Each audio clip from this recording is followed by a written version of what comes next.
The door slammed shut behind me, echoing through the empty apartment like a gunshot.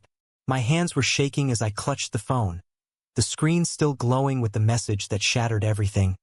I told your parents. You need help, Alex. Jordan's words hit like a betrayal from the one person I trusted most, the man I'd fallen for in secret over late-night talks and shared dreams. I sank to the floor, my back against the wall, replaying the last few hours. It started innocently enough, or so I thought. We were in our cramped dorm room at NYU, the kind of place where privacy was a joke and secrets festered like open wounds. Jordan and I had been roommates for 2 years, navigating the chaos of college life in New York City. He was the golden boy from a liberal family in California, all easy smiles and effortless charm. Me? I was Alex Thompson, the kid from a conservative suburb in Texas, where church on Sundays and family values were non-negotiable.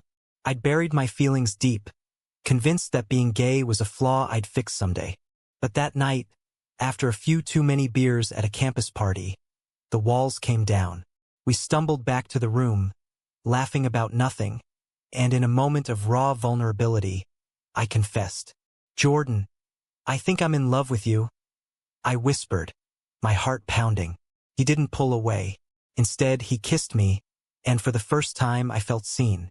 We talked until dawn, about how he'd felt the same but was scared, about the risks in a world that still judged. It was electric, a promise of something real. But promises break. The next morning, reality crashed in. Jordan woke up distant, his eyes avoiding mine. "This can't happen, Alex," he muttered while packing his bag for a weekend home. "My family's cool, but yours? They'd disown you. And what about our friends? The team?" He was on the soccer team, and I was the quiet guy in the stands cheering him on. I begged him to think it through, to give us a chance. He nodded, said he'd keep it quiet. But that message came hours later after he'd left. Betrayal burned through me like acid. I paced the room, my mind racing. Why would he do this? Was it fear? Guilt? Or something darker, like self-preservation at my expense? My phone buzzed again, my mom. "Alex, we need to talk. Now." Her voice on the voicemail was ice cold, laced with disappointment I dreaded my whole life. I didn't call back. Instead, I grabbed my keys and bolted, driving aimlessly through the city streets, the skyscrapers blurring into a haze of regret. By evening, I was back in the dorm, staring at the ceiling. Jordan's side was empty, his posters of soccer stars mocking me. I thought about my family. Dad, the stern accountant who preached about traditional values at every dinner. Mom, the homemaker who clipped Bible verses and pinned them to the fridge. My younger sister, Emily, who idolized me but would never understand. Coming out wasn't an option. It was suicide for the life I'd built.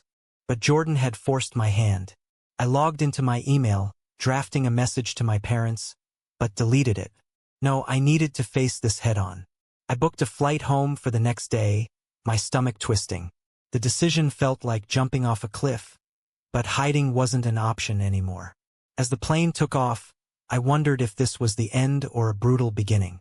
Landing in Dallas, the heat hit me like a wall. My parents picked me up, their faces etched with worry.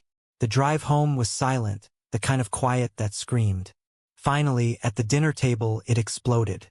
"Is it true, Alex?" Dad demanded, his fork clattering. "Jordan called us. Said you're confused." Mom's eyes welled up.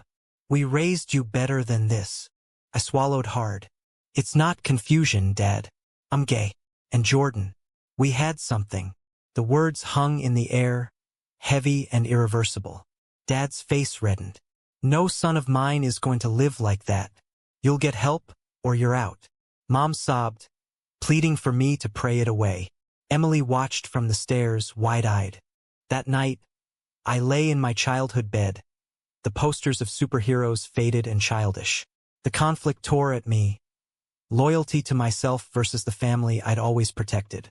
I chose to fight, but the cost was mounting. Dad scheduled therapy sessions with the church pastor, the kind that promised to fix me. I went to the first one, sitting in a dim office while Pastor Reynolds droned about sin and redemption. "Homosexuality is a choice, Alex. Reject it, and God will forgive. I nodded outwardly, but inside, rage simmered. This wasn't a choice, it was who I was. After the session, I texted Jordan, "Why? Just why?" No reply. The silence fueled my anger, pushing me to dig deeper. I scrolled through his social media, seeing posts about living authentically, hypocritical garbage from the guy who'd sold me out. Days blurred into a haze of arguments. Dad monitored my phone, Mom cried constantly, and Emily avoided me like I was contagious. The pressure built, cracking my resolve. One night, desperate, I considered denying it all, blaming Jordan for a phase. But that would be another betrayal of myself. Instead, I confided in Emily. "It's real, Em. I can't change." She hugged me, whispering, "I love you anyway." Her support was a lifeline, but it came at a price. Dad overheard, exploding in fury. "You're poisoning her mind." He grounded her, banning me from talking to her. The isolation gnawed at me. Back at school? No, Dad had frozen my tuition payments, forcing me to stay home. "Until you straighten out," he said. Pun intended, I guessed. I took a job at a local diner, flipping burgers to save for escape. Each shift, customers' stares reminded me of society's judgment. The whispers, the averted eyes. Then, a turning point, an old high school friend, Mike, reached out. "Heard about you, man. That's brave." We met at a coffee shop and he shared his own story, gay but closeted. "Don't let them break you." His words ignited hope, but also fear. What if Dad found out? As the days dragged, the internal war raged. Loyalty to family clashed with self-truth. I made a decision. I'd leave, but not without trying to bridge the gap. I wrote a letter to my parents, pouring out my heart. "I love you, but I can't be who you want." I left it on the table and packed a bag. Walking out that door was the hardest step. The Texas sun beat down as I hitchhiked to the bus station, heading back to New York. Freedom tasted bittersweet, laced with loss.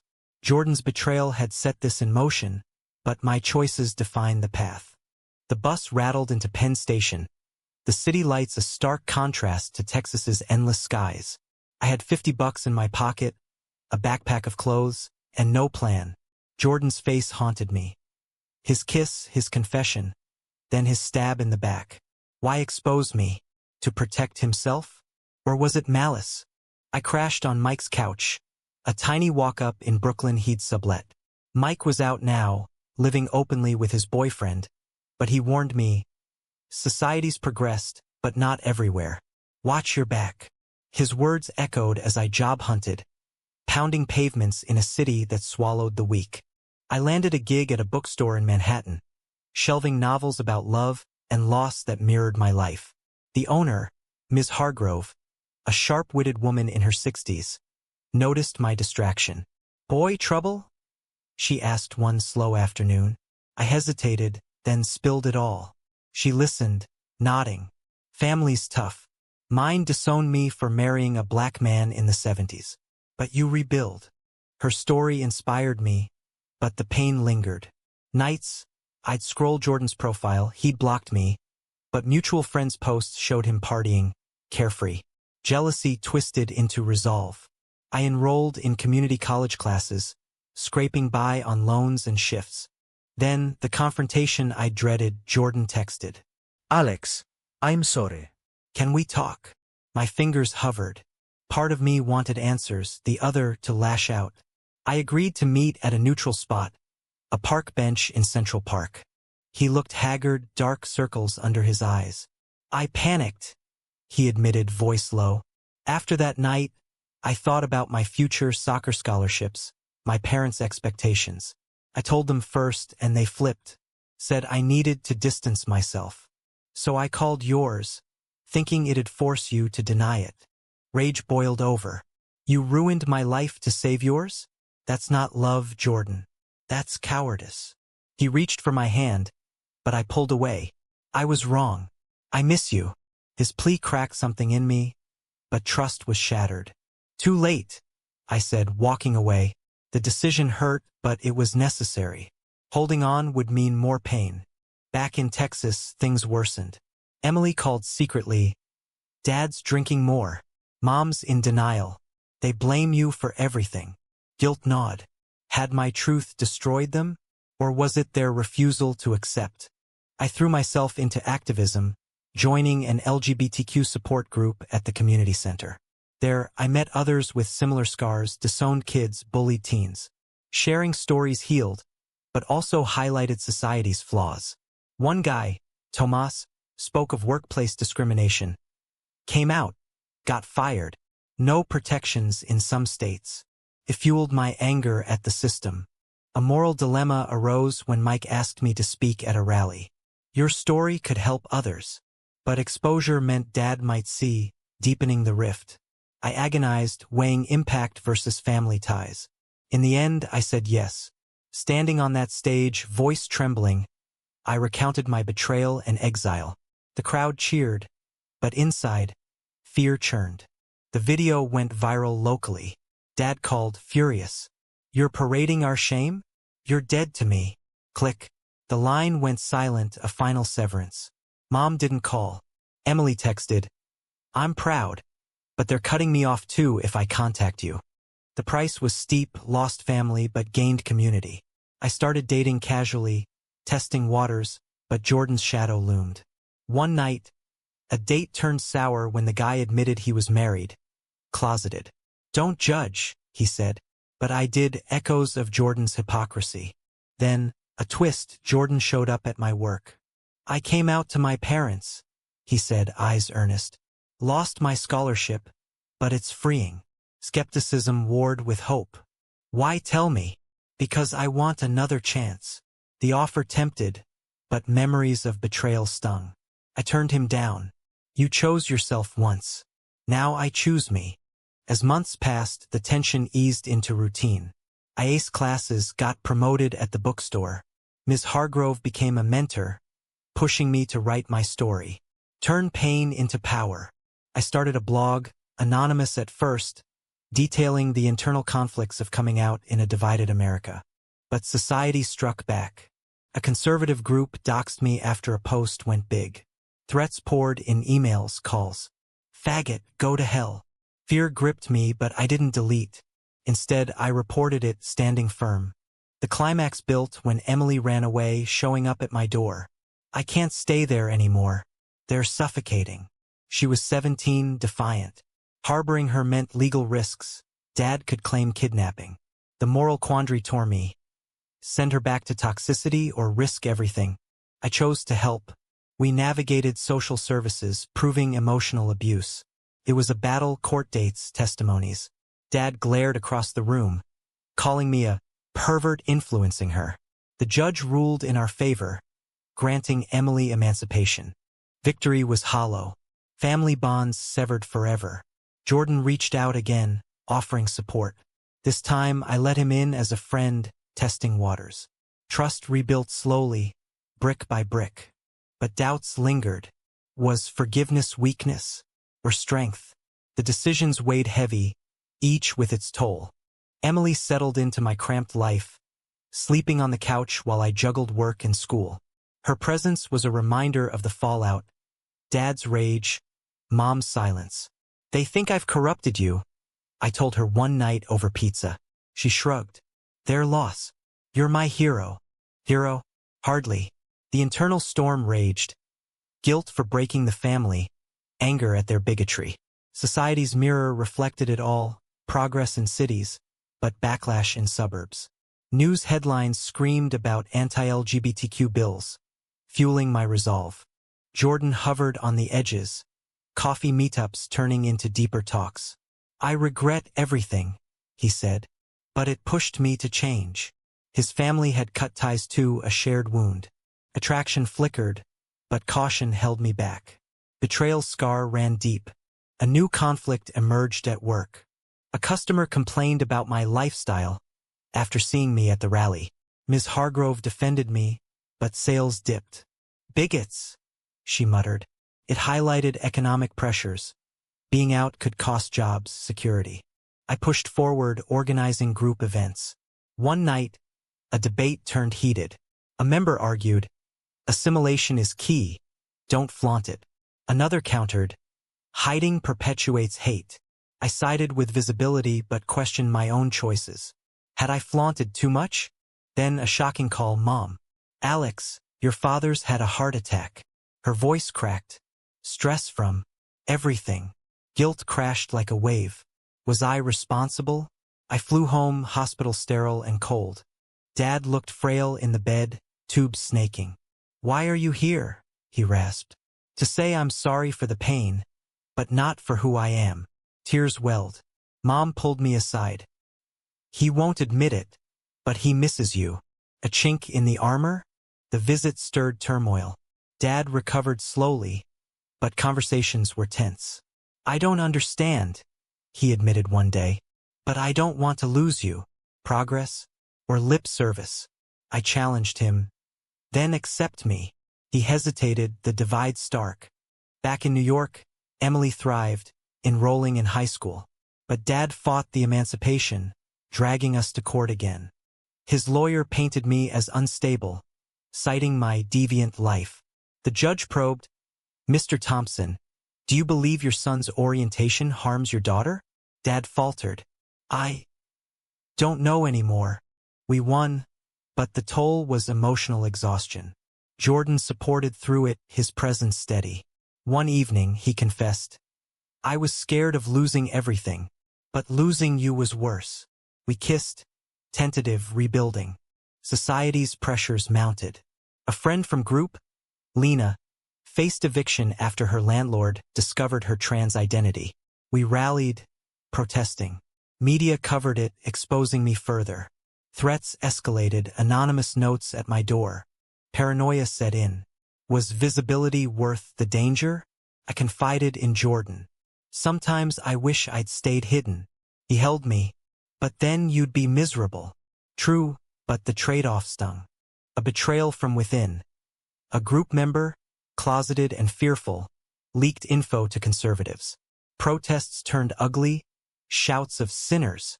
I stood firm, but fear cracked my facade. Emily noticed. You're strong, Alex. Don't doubt. Her faith bolstered me. We attended pride events, colors vibrant against gray doubts. Jordan proposed moving in. Let's build something real. Tempting, but past hurts lingered. I agreed, cautious. Cohabitation brought joy, shared meals, laughter, but also arguments. You still don't trust me, he accused. How can I after what you did? The mending was slow, therapy sessions unpacking trauma. The therapist probed. Forgiveness isn't forgetting. It's choosing peace. Wise but hard. Dad reached out tentatively. Come home for Thanksgiving? Olive branch. I went, Jordan in tow. Tension thick, but no explosions. Dad asked questions, awkward but genuine. How did you know? Progress amid discomfort. Mom hugged me tight. I love you, son. Tears flowed. But society loomed, neighbors' stares, church whispers. Back home. A crisis. Jordan's ex-scholarship committee offered reinstatement if he reformed. Temptation flashed in his eyes. I'd say no, he promised. But doubt seeded. He turned it down, choosing us. Relief washed over, but the test highlighted fragility. As winter set in, reflections deepened. Choices defined us. Mine to come out, Jordan's to betray then redeem, families to reject then reconsider. But at what cost? Broken bonds, scarred hearts. The story wasn't over. Conflicts simmered, ready to boil. Spring brought renewal but also storms. Jordan and I navigated our relationship, highs of intimacy clashing with lows of insecurity. I feel like I'm always proving myself, he said during a fight. Because you have to. I shot back. The words hung, a reminder of the betrayal's long shadow. Work stabilized, Ms. Hargrove promoting me to manager. You've earned it, kid. Pride swelled, but societal undercurrents tugged. A bill in Texas threatened LGBTQ rights, rallies drawing crowds. I spoke again, voice stronger. Emily graduated high school, acceptance to NYU in hand. Thanks to you, she beamed. But Dad's calls increased, laced with concern. That city's corrupting her. Old prejudices died hard. A moral crossroads.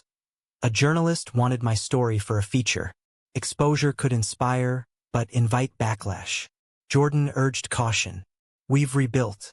Don't risk it. I agonized, weighing impact versus safety. In the end, I agreed, anonymized but raw. The article dropped, viral. Support poured in, but so did hate. Dad read it, calling furious. You're dragging our name through mud. Mom mediated. He's sharing truth, dear. The divide widened. Emily defended me, straining her ties with parents. Choose sides? She asked tearfully. No, I said. Love them, but live your truth. Jordan faced his own demons. His parents reconciled, but conditionally, no public displays. He defied them at Pride, holding my hand. Photos circulated, family cutting contact again. Worth it, he said, but pain etched his face. Betrayal struck anew. A friend from soccer outed Jordan's past drug use, fabricated to discredit us. Scandal rippled, job offers withdrawn. Why? Jordan despaired. Jealousy? Hate. We fought back, suing for defamation. Courtroom battles drained savings, emotions. Victory came, but scarred. Internal conflicts peaked. I questioned everything. Was love worth the war? Therapy revealed patterns. My fear of abandonment, Jordan's of rejection. A turning point. Dad visited New York. I want to understand. We walked Central Park, talking haltingly. I was raised to believe it's wrong, he admitted. But seeing you happy, maybe I was wrong. Tears flowed. Not full acceptance, but a start. Mom followed. Family dinner awkward but warm. Society pushed back. A workplace incident. A coworker harassed me, HR dragging feet. I quit, starting freelance writing. Risky, but empowering. Jordan proposed. Marry me, Alex. Joy surged, but doubts whispered. After everything? Because of everything. I said yes, ring simple but symbolic. Planning unearthed issues. Family invite? Dad agreed reluctantly, Mom enthusiastically. Emily maid of honor. Pre-wedding jitters amplified. Jordan confessed a slip. I almost called it off last month. Fear got me. Honesty stung, but strengthened. The wedding day dawned bright. Vows exchanged amid friends, chosen family. Dad walked me down the aisle, a gesture of growth. Proud of you, son. Honeymoon in California. Bliss amid reflections. But reality intruded. News of a friend's suicide, driven by rejection. Sobering reminder of stakes. Back home, we advocated louder. Jordan coached LGBTQ youth soccer, I wrote books. Impact grew, but so did opposition. A final twist. Dad's church split over inclusion. He left, joining a welcoming one. For you, he said. Transformations came at costs. Lost friends, strained health. But awakenings bloomed. Was it all worth it? The question lingered. Years passed in a blur of milestones and setbacks. Our marriage thrived, but not without scars. Jordan's coaching program expanded, empowering kids like we once were. My writing career took off, a memoir hitting shelves. Betrayed but unbroken. Reviews praised the raw honesty, but critics decried it as agenda-pushing. Family mended unevenly. Dad and Mom visited often, grandchildren talks surfacing. Emily married her girlfriend, us walking her down the aisle. Dad's acceptance evolved, volunteering at PFLAG. But society's pendulum swung. New laws restricted rights, protests turning violent. We marched, arrests narrowly avoided. Is this progress? Jordan asked, bruised from a scuffle. Internal doubts resurfaced. Had my choices selfishly upended lives? Emily reassured. You paved the way. A crisis tested everything. Jordan's health scare. A stress-induced panic attack mimicking a heart issue. Doctors warned, slow down. Advocacy's toll evident. We scaled back, focusing inward. Therapy continued, unpacking layers. Forgiveness is ongoing, the counselor said. Then, a reconciliation full circle. Jordan's parents reached out. We were wrong. Dinner tense but bridges built. As I reflected, the journey's themes crystallized, betrayal birthing growth, decisions demanding sacrifices. Alex from years ago wouldn't recognize this life. Out, married, impactful. But the price? Fractured origins, enduring vigilance against hate. The story closes not with resolution, but ongoing struggle. In a world of evolving norms, personal truths clash with collective fears. Was coming out, despite the betrayals and losses, ultimately the right choice, or did the damages outweigh the freedoms gained?